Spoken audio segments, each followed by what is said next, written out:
Donc aujourd'hui on se retrouve pour une toute nouvelle vidéo. Donc oui, je me suis mise sur ma terrasse, j'espère que vous n'aurez pas trop de bruit, etc. Donc ce sera une vidéo assez rapide parce que c'est une vidéo sur en gros comment se sont passés les 3 jours que j'ai passés au CHU, donc juste après la pause du halo. Donc du coup pour moi là c'est il y a 6 mois à peu près je crois. Donc voilà, donc voilà, ce sera pas long mais puis ok, donc du coup on commence. D'abord, je suis arrivée au CHU du coup le lundi 17 octobre 2016. Du coup je crois que j'avais rendez-vous vers 7h, 8h. Voilà. Et du coup je suis arrivée, on m'a fait patienter, machin, j'ai fait les papiers d'admission. Et du coup après on m'a emmenée dans ma chambre, donc j'avais une chambre double. Du coup la jeune fille qui était avec moi, elle était déjà là avec sa mère. Et voilà, du coup, après, on m'a fait patienter. J'ai attendu jusqu'à 11h à peu près, je crois. Et enfin, à chaque fois, ils disaient oui, ça va bientôt arriver, etc. Et au final, on attend. Donc voilà, du coup, à 11h, ils m'ont donné un calmant, je pense. Enfin, c'est quelque chose qui vous met un peu dans les vapes, qui vous endort un petit peu. Enfin, en gros, ça vous calme, vous êtes stressé, mais du coup, ça vous calme un petit peu. Même si sur le coup, on a l'impression que ça nous fait absolument rien parce qu'on est tellement stressé que du coup, voilà. Ça nous fait rien du tout. Donc voilà. Après, du coup, je sais pas, entre 11h45 et midi, ils m'ont envoyé au bloc parce que du coup, c'est le temps que ça fasse effet, qu'on soit bien calmé, enfin calmé, qu'on soit un peu détendu, qu'ils nous emmènent, etc. Du coup, je suis arrivée au bloc vers midi, je pense, quelque chose comme ça. Et du coup, après, on m'a fait les 15 minutes d'opération. Donc, moi, quand je suis arrivée en bloc, en fait, j'ai absolument rien vu. Il y avait juste, du coup, les deux. Je sais pas si c'était un anesthésiste. Oh, je sais pas du tout si c'était un anesthésiste, un infirmier, une aide-soignante. Je sais pas. Non, pas du coup, aide-soignante au bloc. Je sais pas. Voilà. Il y avait 2 personnes qui étaient avec moi et qui me calmaient. Donc, il y avait une personne qui me préparait ma peau ou qui me réchauffait ou je sais pas quoi pour la perfusion, je crois. Une autre personne du coup qui s'occupait de me mettre du coup, le gaz pour me mettre dans les vapes et après me mettre l'autre gaz pour m'endormir. Donc voilà, du coup j'ai rien vu du tout, j'ai pas vu mon chirurgien, voilà, j'ai juste vu l'entrée au bloc, j'ai vu le bloc un peu, j'ai vu vite fait les paires de ciseaux, j'ai fait non, je vais pas regarder. Donc voilà. Bah voilà, et puis après, moi je dormais donc je ne pourrais pas vous dire. Si par contre j'ai pas pris de parfum. En fait, on nous propose, quand on est en pédiatrie, on nous propose des parfums pour si on a besoin. Puisque du coup, l'odeur elle est un peu particulière, c'est un peu goût de plastique, mais le gaz il a un peu une odeur bizarre aussi, donc voilà, c'est un peu spécial. Donc ouais, moi j'avais rien pris. Donc voilà. Du coup, après, forcément, je me réveille en salle de réveil. Donc vers 13h30, je crois, 14h, quelque chose comme ça. Donc j'ai pas beaucoup dormi en fait. Enfin, vu que l'opération était rapide, on m'a pas donné beaucoup de choses pour dormir. Oui, je connais pas vraiment les termes. Mais voilà. Et en fait, en me réveillant, du coup, j'avais pas encore les poids parce que voilà, c'est quand même un peu particulier. Du coup, en fait, je me suis réveillée et je crois le premier réflexe, c'est que, je me suis. Déjà, je sais même pas si j'ai touché directement, si je crois que j'ai touché. Parce qu'en fait, du coup, ça appuyait vraiment beaucoup au niveau des pointeaux, pourquoi je prends l'accent du sud. Bon, bref, voilà. C'était, ouais, ça appuyait un peu, du coup, c'était un peu particulier, voilà. Et j'ai eu envie de vomir, donc je pense que c'est l'anesthésie et tout, et du coup, j'ai eu envie de vomir, donc heureusement que j'avais pas les poids parce que j'ai pu me relever, etc. Et voilà, après j'ai dû rester, je sais pas, une demi-heure, 1 heure en salle de réveil. Alors, je vous préviens, si c'est votre première opération, la salle de réveil paraît très très très longue parce que nous on se voit limite en pleine forme à pouvoir marcher, courir partout, mais en fait on est crevé, on s'endort, on s'en rend même pas compte, on se réveille, on est content, on est en pleine forme, on veut rentrer. Enfin voilà, c'est un peu la catastrophe, mais au final c'est un bon temps qu'on nous laisse en salle de réveil, il faut en profiter parce qu'après on est crevé quand il faut retourner dans sa chambre. Donc voilà, et du coup moi c'était marrant parce que tout le trajet en fait, du coup on passait, il y avait des infirmières et tout, et puis tout le monde me faisait de la remarque, ah t'as une belle couronne, t'as une belle couronne. Bon voilà, c'était le petit moment spécial. Donc voilà. Après j'ai eu beaucoup de mal à rire à sourire un petit peu aussi. Non, sourire ça allait. Ouais, c'était vraiment horrible. Parce que du coup, quand on sourit ou quand on rit, ça, au niveau des tempes, ça bouge et il y avait les points de taux qui étaient pas loin et donc ça faisait pas quelque chose de super. Donc voilà, donc après j'ai des amis qui sont venus me voir directement vers 17h30 je crois quand ils avaient fini les cours. Donc voilà. Donc la nuit du coup ma mère elle est restée avec moi parce que c'était ma première opération, j'étais pas rassurée, je parlais pas trop avec ma voisine de chambre, même je crois que je lui ai pas adressé beaucoup de mots. Donc voilà, que c'était un peu tendu, etc. Du coup, même si pourtant si vous avez un voisin de chambre, franchement, je pense qu'il faut vraiment en profiter parce que du coup ça peut vous détendre, vous changer les idées, etc. Là, elle était là pour des particuliers, enfin pour des raisons, bon voilà, c'était pas très joyeux. Enfin même si c'était rien de grave, hein, c'était juste une biopsie, je crois. Voilà, mais bon, du coup, c'est un peu compliqué. Moi, j'étais là, mais j'étais très stressée parce que c'était ma première opération. Donc, du coup, c'était un peu compliqué. Donc, voilà. En plus, du coup, moi, la nuit, je pouvais pas bouger parce qu'on m'avait mis les poids. Donc, je pouvais pas me lever. Enfin, même, du coup, après anesthésie, c'est un peu compliqué de se lever directement. Donc, je pouvais pas me lever. J'avais les infirmières qui venaient toutes les 2 heures pour vérifier que si j'allais bien. Du coup, ça te réveille parce qu'elle te met la lampe en plein dans les yeux.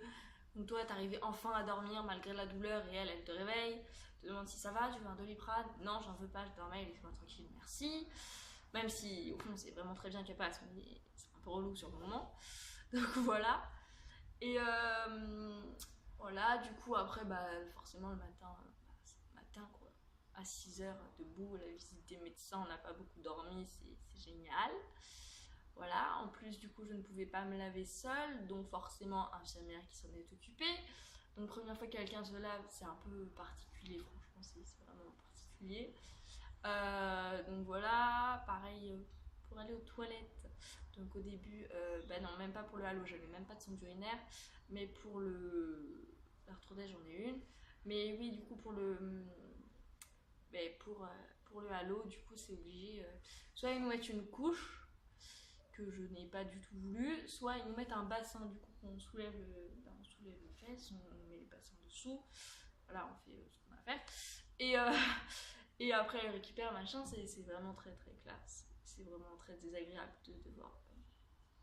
Bref voilà, c'est une situation très très embarrassante alors qu'elles elles ont l'habitude mais pour nous c'est vraiment très bizarre. Donc voilà, et encore, heureusement, je ne sais pas si vous êtes au courant, mais après une anesthésie, en général, on a un peu de mal à aller à la selle. Voilà, c'est faire les grosses comme ça. Voilà, donc heureusement, parce que bon, c'est un peu compliqué sinon, c'est vraiment pas cool. Mais vous inquiétez pas, en général, ça revient au bout de 4-5 jours, et puis si ça va pas, vous prenez de l'épar ou des trucs avec beaucoup de calcium, je crois. Bref, voilà, de toute façon, normalement, vous avez des infirmières, ils vous diront, et puis voilà. Voilà, du coup, bah, qu'est-ce qui se passe? Bah, le lendemain, du coup, voilà, je me suis lavée, machin.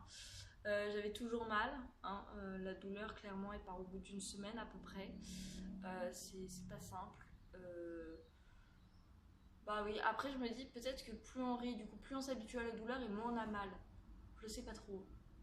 C'est un peu une théorie, je ne sais pas. Je pense, je suis pas sûre. Mais à tester, à voir. Enfin, je n'ai pas envie de tester, mais vous me direz si vous ça a marché, je ne sais pas. De toute façon, il n'y a pas vraiment d'éléments de comparaison, pardon. Mais voilà.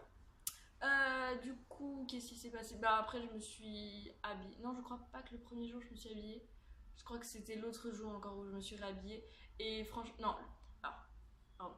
Le deuxième jour, j'ai mis déjà un haut. Et franchement, le haut, ça fait vraiment du bien.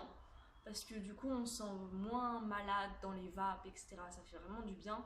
Et après, le troisième jour, j'avais mis totalement habillée. En plus, je partais dans mon centre de rééducation. Donc il fallait que je sois un peu habillée. Parce que sinon, ça fait pas trop.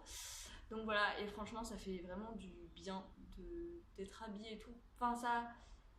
On a moins l'impression d'être dépendant des autres, d'être malade, d'être dans les vapes et tout. Franchement, ça fait vraiment du bien au moral. Donc c'est plutôt cool. Et du coup, le dernier jour, donc le troisième jour, je suis restée que 3 jours au CHU.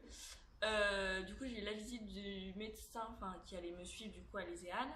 Enfin, du coup, dans mon centre de rééducation qui s'appelle l'Éséane. Et voilà, du coup, ils m'ont présenté, il était là avec une interne en médecine. Ils m'ont présenté le centre, ils m'ont demandé si j'avais des questions, ils m'ont beaucoup rassuré, ils m'ont dit que j'aurais une chambre seule. Ils m'ont même rassuré en disant bah oui, je crois que ta chambre, on l'a déjà, c'est une grande chambre et tout. Enfin, franchement, ils vous rassurent, ils vous mettent bien dans les conditions et franchement, ça fait du bien. Parce qu'on voit que, bah je sais pas, même si c'est un milieu particulier, on voit qu'ils ont l'habitude, etc. Donc c'est plutôt bien, franchement, c'est rassurant. Donc voilà. Et je crois qu'en partant, du coup je suis partie vers 14h, et je crois qu'en partant j'étais environ à 2,750 kg, quelque chose comme ça. Donc ouais, bah c'est correct parce qu'en fait les premiers jours on se dépêche de vous faire augmenter la traction parce qu'en gros pour compenser le poids de la tête, donc c'est à peu près 4-5 kg je crois. Et après une fois qu'on a, du coup qu'on tracte la tête pour s'occuper du dos, du coup on y va un peu plus doucement parce que c'est la partie où il faut faire attention, y aller tranquillement, etc. Donc voilà. Et après, du coup, en partant à 14h, le transport s'est super bien passé. On était du coup le transfert de mon lit d'hôpital au brancard, il y avait beaucoup d'infirmières autour de moi, je crois qu'ils étaient à peu près 10. Ils étaient 6 à me pousser, deux personnes pour les jambes, une personne pour le haut, l'autre qui fait l'attraction, etc. Enfin voilà, c'était un peu compliqué, mais ça s'est bien passé, ils se sont bien débrouillés, et puis voilà. Puis après, du coup, retransfert, etc. Voilà, donc ça s'est très bien passé, les ambulanciers étaient super sympas, donc c'était cool. Donc voilà, j'ai fini de raconter toutes mes péripéties du CHU. En fait, je pense que la vidéo sera un peu plus longue que ce que je pensais. Je pensais prendre 3 minutes, en fait, ça sera un peu plus long. Donc voilà, j'espère que ça vous aura intéressé, surtout si vous allez avoir un halo bientôt. Voilà. Donc voilà, bientôt du coup je vais faire là une série. Je vais faire différentes vidéos. Faut que je l'ai préparé et maintenant il faut plus que je les filme. Donc il me reste du coup je vais faire une vidéo sur les EAN, du coup sur le centre de rééducation. Tout le déroulement, ou peut-être que je ferai une partie 1, une partie 2 si je vois que c'est vraiment trop long. Donc voilà, mais en gros c'est très bien passé, donc vous inquiétez pas là-dessus. Et puis voilà. Et voilà, n'hésitez pas toujours à me contacter si vous voulez me contacter, du coup toujours par mail dans les commentaires. En plus, je sais pas si vous faites partie de cette team entre guillemets qui s'est créée sur le monde des ados, où j'ai fait un petit témoignage dedans. Donc voilà, du coup j'ai vu qu'il y avait pas mal de monde qui venait en disant qu'ils venaient et qu'ils avaient vu ma chaîne par le monde des ados. Donc voilà, aussi si vous avez pas fait attention, j'ai changé le nom de ma chaîne vu que Donut Woman, il n'y avait aucun rapport clairement avec le thème de ma chaîne. Du coup là j'ai fait Annabelle vu que c'est mon prénom, et scoliose vu que c'est tout ce qui tourne autour de la scoliose. Donc voilà, n'hésitez pas, je sais pas si vous avez quelque chose à dire, exprimez-vous, il n'y a pas de souci. Donc voilà, n'hésitez pas à partager aussi parce que bon, c'est aussi une chaîne de partage pour les conseils, etc. Tout le monde peut-être peut avoir quelqu'un qui ça lui arrive, etc. Donc surtout n'hésitez pas. Et voilà, et puis moi je pense que je vais revenir dans pas trop longtemps. Normalement je vais essayer d'être un peu plus régulier, qu'il y ait un peu moins de temps entre chaque vidéo. C'est un peu compliqué vu que là j'ai le brevet, etc. Mais voilà, je vais essayer de faire au plus vite. Et voilà, et n'hésitez pas aussi si vous avez des sujets de vidéos qui vous intéresseraient. Je sais pas, retourner au sujet corset. Si vous voulez des conseils pour le corset, pour là vu que l'été arrive. Pareil pour l'arthrodèse, du coup après opération, si vous voulez des conseils pour l'été aussi. Pas de soucis, je me ferai un plaisir de faire une vidéo. Et puis voilà. Sur ce, moi j'y vais. Et puis voilà, j'espère que ça vous aura plu. Et puis voilà. Bye!